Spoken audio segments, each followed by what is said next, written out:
Para lamang na sa investigasyon nga na ginagawa ng Kongreso, hahalongkatin talaga ang lahat-lahat.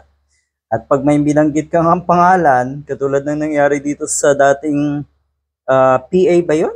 Netong si Harry Roque na si AR, pag may binanggit kang pangalan, ay talagang ipatatawag din yan. Masaklap no yung mga taong nadadamay dahil sa kabulastugan niya.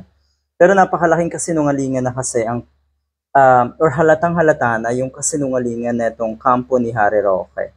Una, ang kwento ni Harry Roque, kaya daw niya nakilala etong si AR na ito ay dahil may isang proyekto siyang ipinagawa sa lugar nito kung saan nga ay barangay captain ang magulang or ang mother neto. At ang proyekto daw na yon ay isang social hall. Parang gano'n, function hall. Tapos sa huling hearing, netong si De La Serna, ang proyekto daw na yon ay isang covered court. Ng layo.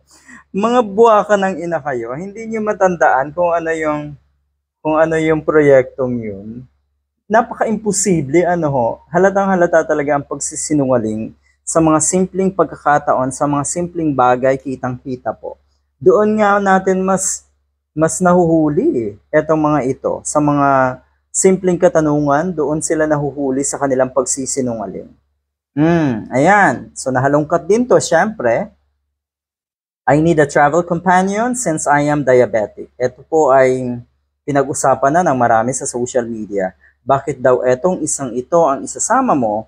Dapat daw pag ganito ang sitwasyon, ang travel buddy mo dapat ay may kinalaman sa or may background sa medical or may medical background. With coronary stent and suffering from acute spinal stenosis. Yan po ang problema daw netong si Harry Roque. Mukhang lalala yan dahil sa kinahaharap mong sitwasyon at mga investigasyon ngayon. Pahinga rin, Mr. Harry Roque. Sayang kasi yung mga naipundar mo. Sayang kasi yung sandamakmak na yaman na hindi maipaliwanag kung saan talaga nagmula. Yon. So eto po, patunay, hindi po ako nurse. Sabi na si De La Serna. Wala po akong background sa medicine, Mr. Chair. Yan. Edibistado. Pangatlo, paano daw na-meet na itong si De La Serna, si Cassie Ong. Bata pa pala yung si Cassie Ong. Na-meet daw dahil sa isang, or pagkatapos ng isang court hearings or hearing, ay napagdesisyonan na mag-lunch o dinner anyway, kung ano man. At yun nga, nagkataon daw na etong si AR ay naandyan din sa lugar, kaya tinawagan niya.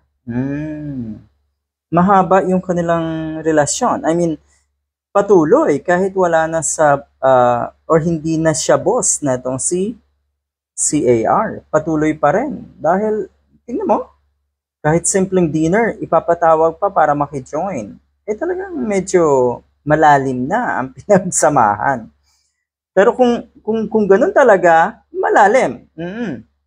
Strong ties ang meron etong dalawa.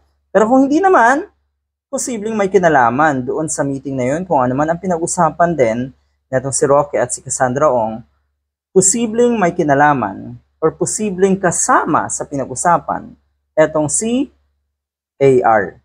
Anong tawag? R. Anyway, yan ang tawag ni Harry Roque kay De La Serna. Ang tawag ata na itong si De La Serna kay Roque naman ay Har. Good luck.